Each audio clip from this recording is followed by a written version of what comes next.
Merci d'être venus nombreux malgré les conditions météo un peu mitigées. Depuis 13 ans, nous nous retrouvons en ce lieu symbolique. Pour la première fois, nous n'aurons pas de témoignages d'anciens résistants sur cette tribune.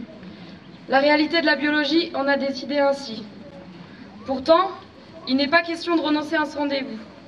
Walter, Stéphane Hessel, Raymond Aubrac, Henri Bouvier, John Berger, Annette Beaumanoir, Léon Landini, Odette Niles, Pierre Pranchère, François Amaudru, Serge Bourgaft, Madeleine Riffaut, Charles Palland, Julien Lauprette, Noël Vincenzini, Jean Villeray. Tous ces résistants ayant pris la parole ici ne nous l'auraient pas pardonné. En cette période de tension sociale, notre rassemblement prend tout son sens. Depuis la Seconde Guerre mondiale, jamais nous n'avons connu un pouvoir aussi libéral que celui d'Emmanuel Macron, détruisant méthodiquement le programme du Conseil national de la résistance. Nous pensons avoir touché le fond avec Nicolas Sarkozy, mais voilà que notre jeune président de la République fait encore plus fort le mépris et le sourire en plus.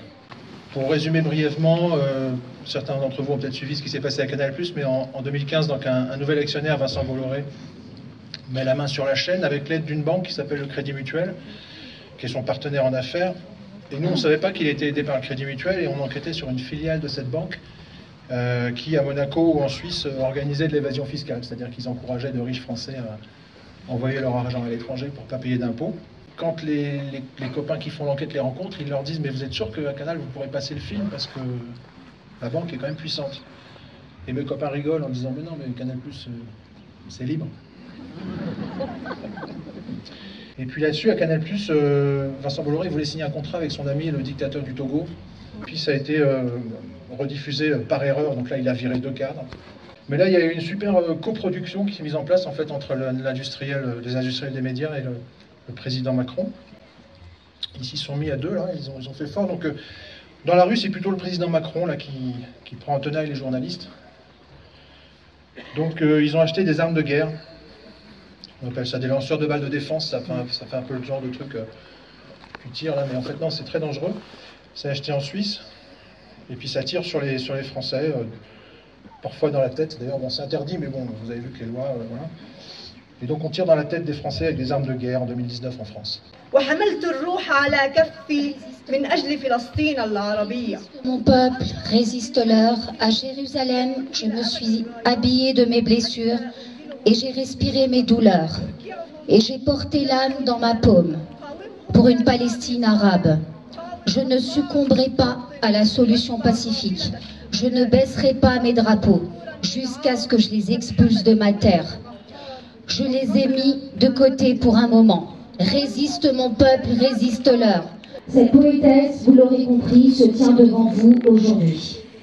Ce fameux poème a été rédigé suite à l'assassinat de Mohamed Abou Khadir, originaire de Jérusalem, d'une famille entière brûlée vive, dont un nourrisson, Ali Dawabsha à Duma, et de Hadil El-Hashlamoun de Khalil, tué par des snipers. Vous qui portez le droit et la résistance dans vos cœurs, car au fond, nous formons qu'un. Merci. Comme vous, que ma mère a été, que ma grand-mère a été gazée à Auschwitz. Oui, mais ouais, et ben moi je suis fier d'être communiste.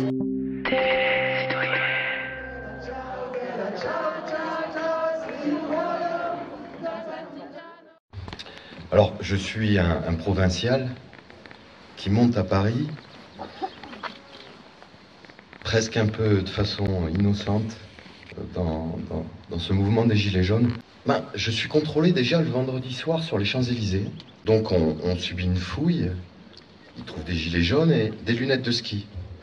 Je suis pyrénéen, je fais du ski. Enfin, je leur explique que c'est quand même pour me protéger des fumigènes. Et là, la police judiciaire m'explique qu'ils peuvent m'arrêter ou me détenir en garde à vue le fait d'être en possession le vendredi soir donc de ces lunettes de ski. Et une petite blague d'un des policiers à son collègue qui dit « Mais tu te rends compte, c'est la première fois qu'on nous demande de contrôler 3 blancs sur les Champs-Élysées. » Bon, ils nous disent « Faites attention demain. » Alors ce fameux lendemain, le 8 décembre 2018 à l'acte 4 des Gilets jaunes. Et on sent cette idée naissante de ça va partir, ça. Il y a quelque chose qui se passe, l'ambiance est lourde. Et effectivement, de façon injustifiée à gazer du lacrymogène. Alors, bon, si avec ça, à la limite, bon, c'est pas trop grave. Et puis après, des tirs de LBD dans tous les sens, des grenades de toutes sortes. C'est un véritable combat. Je m'attendais pas, j'étais pas venu pour faire la guerre.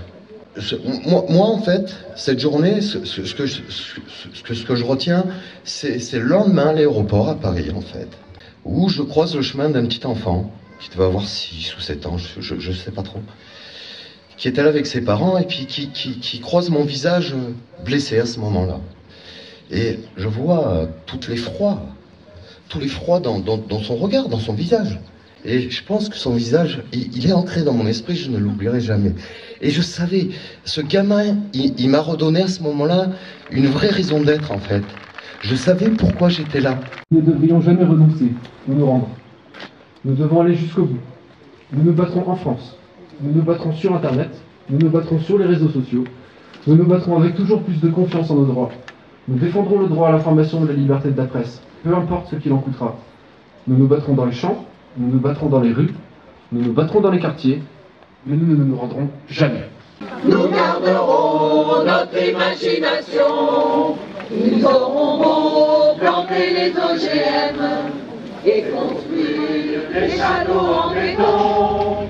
Ils récolteront de la colère qui sème et dans leurs champs des cochons par millions. La la la la la.